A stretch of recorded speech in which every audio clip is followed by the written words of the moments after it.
12-13ના વર્ષ દરમિયાન કુલ ધિરાણ મેળવશે 5.7 લાખ કરોડ. એમાંથી જૂનું દેવું ચૂકવવા માટે અમુક રકમ વાપરશે અને એના કારણે કેન્દ્ર સરકારને આ ખાધવાળા અર્થતંત્રની પુરવણી માટે જે ચોખ્ખી રકમ પ્રાપ્ત થવાની છે એ 4.8 લાખ કરોડ રૂપિયાની છે. અગેન 4.8 લાખ કરોડ એ નાની રકમ નથી, it's a very big amount.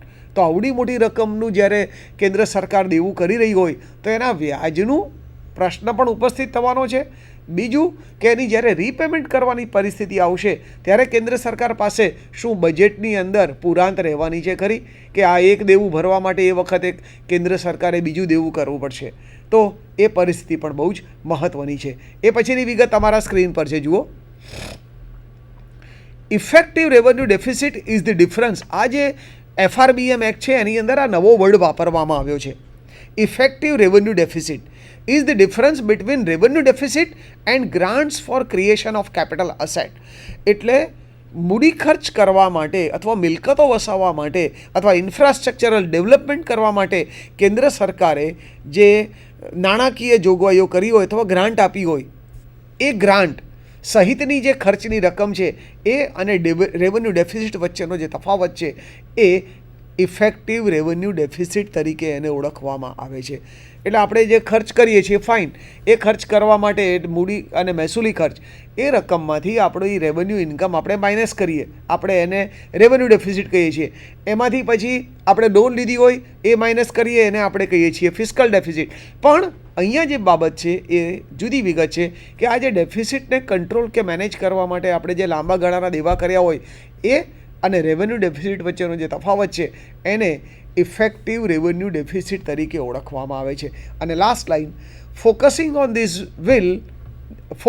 This will help in reducing the consumptive component of revenue deficit and create space for increased capital spending, said Mukherjee. Mukherjee સાહેબ એવું કહ્યું કે જો આ રીતે આપણે મેનેજ કરીશું તો આપણી જે મૂડીની જરૂરિયાત છે એ પણ આપણે સરળતાથી પ્રાપ્ત કરીશું અને આપણા વિકાસ પર એની બહુ જ મોટી પોઝિટિવ અસર આપણને જોવા મળશે. અગેન તમારા સ્ક્રીન પર એ પછીની slide.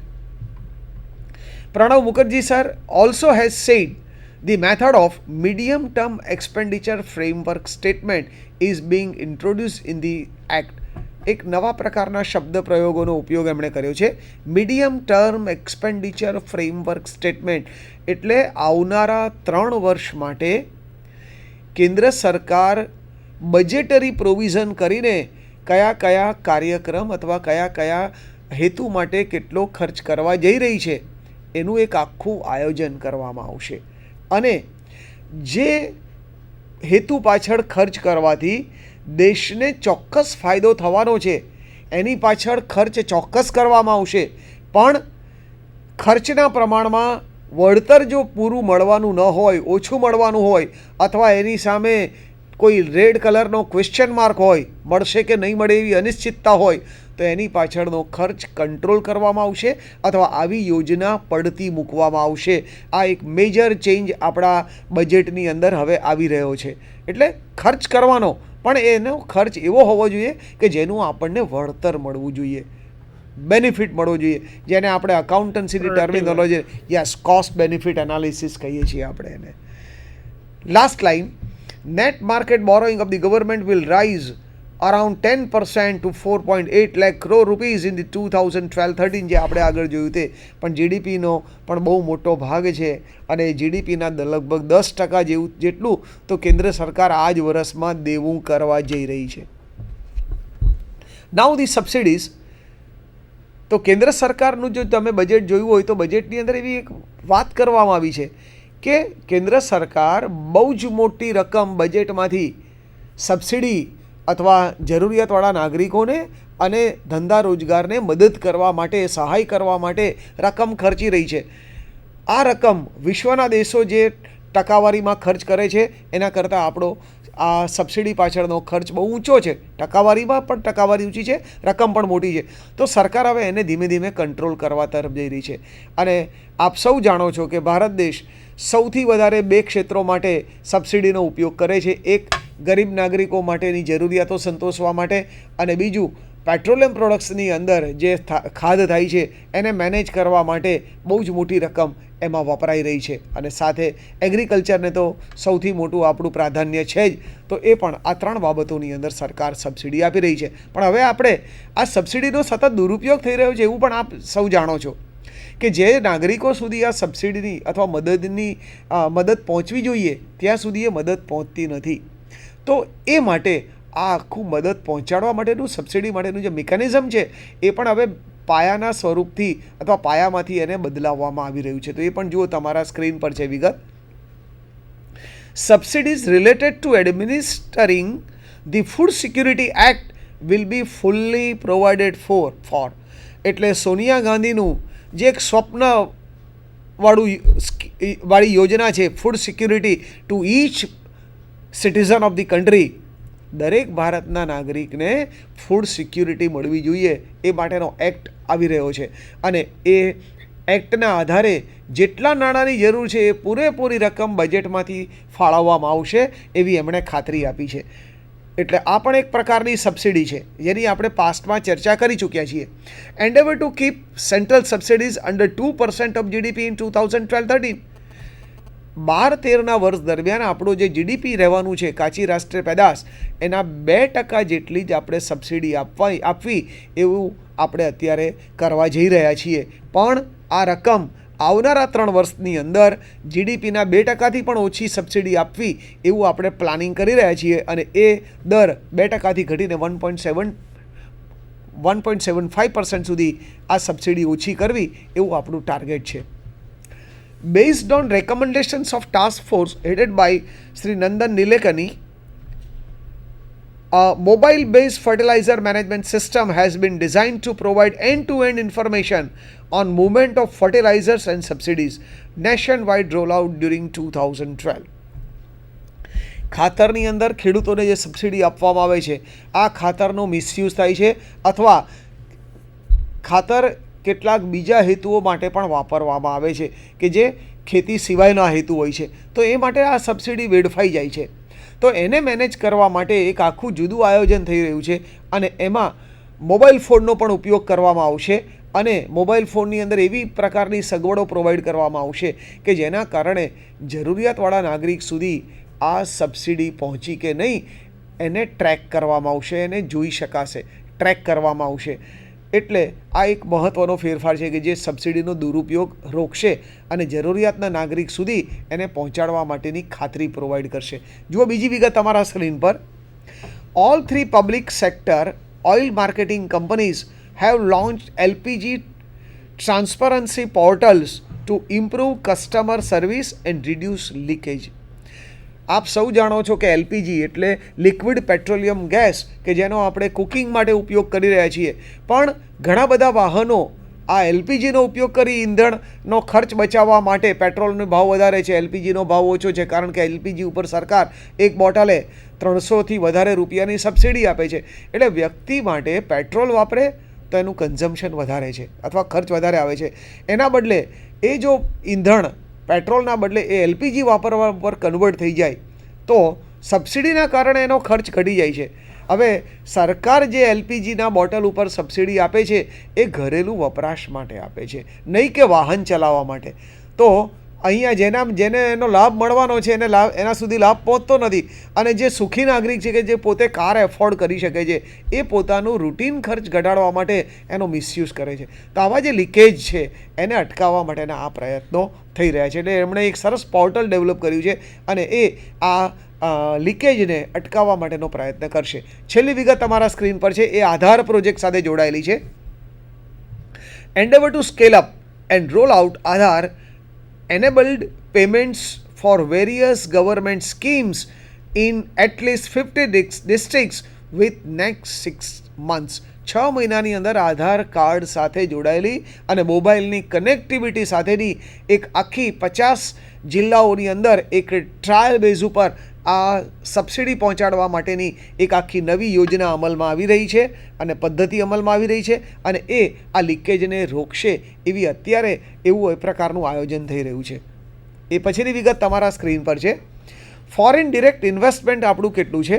Efforts to arrive at a broad based consensus in consultation with the state governments in respect of decisions to allow FDI in multi brand retail up to 51%.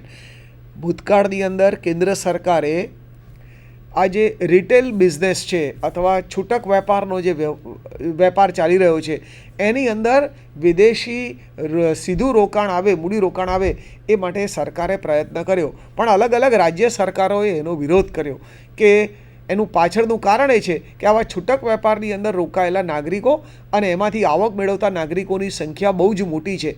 જો આવા વિદેશી ફંડ્સ અથવા વિદેશી કંપનીઓ ભારતના છૂટક વેપારની અંદર દાખલ થાય તો આવા નાના નાના નાગરિકો કે જેમની સંખ્યા બહુ વધારે છે, જે પોતાનું ગુજરાન એ ધંધા કે રોજગાર ઉપર ચલાવી રહ્યા છે, એમને બહુ વિપરીત અસર થાય. તો એ રાજ્ય સરકારોએ વિરોધ કર્યો, એટલે અત્યારે આ વ્યવહાર અટકી ગયો છે.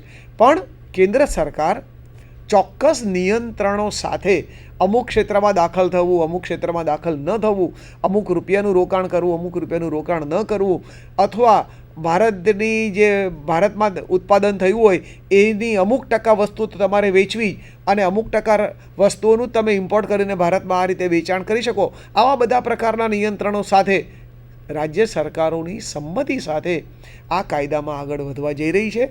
અને અત્યારે એવું લાગે છે કે આ નિયંત્રણો સાથે કેન્દ્ર સરકાર રિટેલ બિઝનેસની અંદર ફોરેન ડિરેક્ટ ઇન્વેસ્ટમેન્ટ એ 51% માટે મંજૂરી આપવા માટેના પ્રયત્ન કરી રહી છે. બીજી વિગત તમારા સ્ક્રીન પર છે. Advance pricing agreement provisions regarding implementation of advance pricing agreement to be introduced in finance bill 2012. આ બહુ ડિટેલમાંનો પ્રશ્ન છે અને પ્રાઇસ મેનેજમેન્ટ એક આખો જુદો સબ્જેક્ટ છે.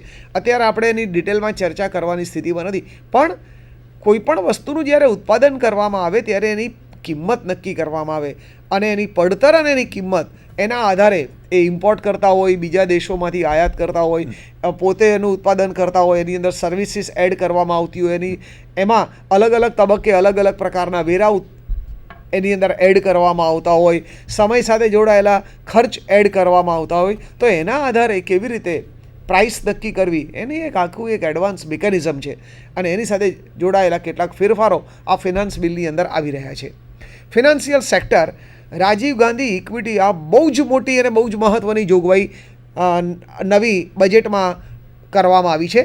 Rajiv Gandhi equity saving scheme to allow for income tax deduction of 50% to new retail investors who invest up to 50,000 rupees directly in equities and whose annual income is below 10 lakhs to be introduced. The scheme will have a lock-in period of 3 years. હું આખી વિગત તમને ડિટેલમાં કહું.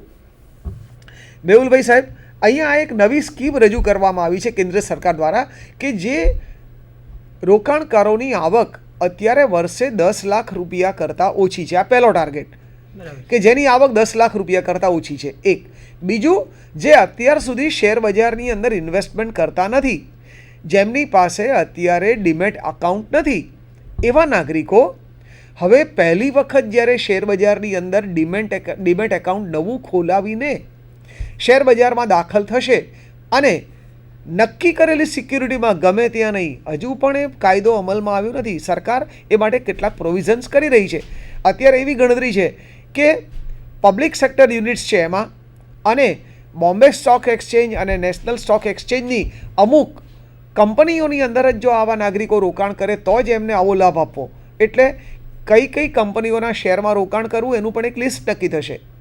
આ નાગરિકો પોતાની આવકમાંથી 50,000 રૂપિયાનું આ રીતે પહેલી વખત નક્કી કરેલી કંપનીઓના શેરમાં રોકાણ કરે અને આવું રોકાણ 3 વર્ષ સુધી જાળવી રાખે.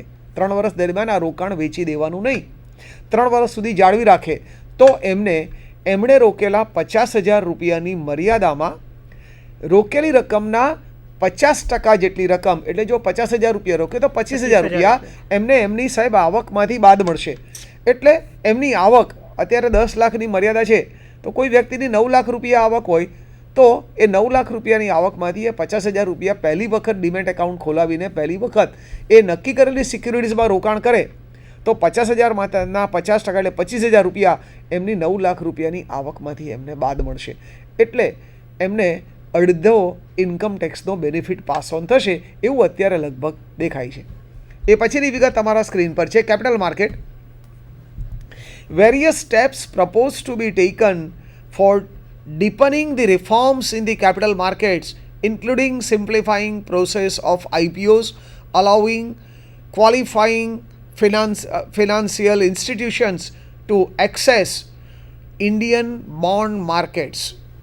એટલે આ જે ક્વોલિફાઈંગ ફોરેન અને ફિનાન્શિયલ ઇન્સ્ટિટ્યુશન્સ જે છે એ ભારતના બોન્ડ માર્કેટની અંદર સરળતાથી રોકાણ કરી શકે એવા સરળ નિયમો પણ એનો દુરુપયોગ ન થઈ શકે એવા કંટ્રોલ સાથેના કેપિટલ માર્કેટ અથવા મૂડી બજાર સાથે જોડાયેલા નિયમોની અંદર પણ સરકાર ફેરફાર કરવા જઈ રહી છે.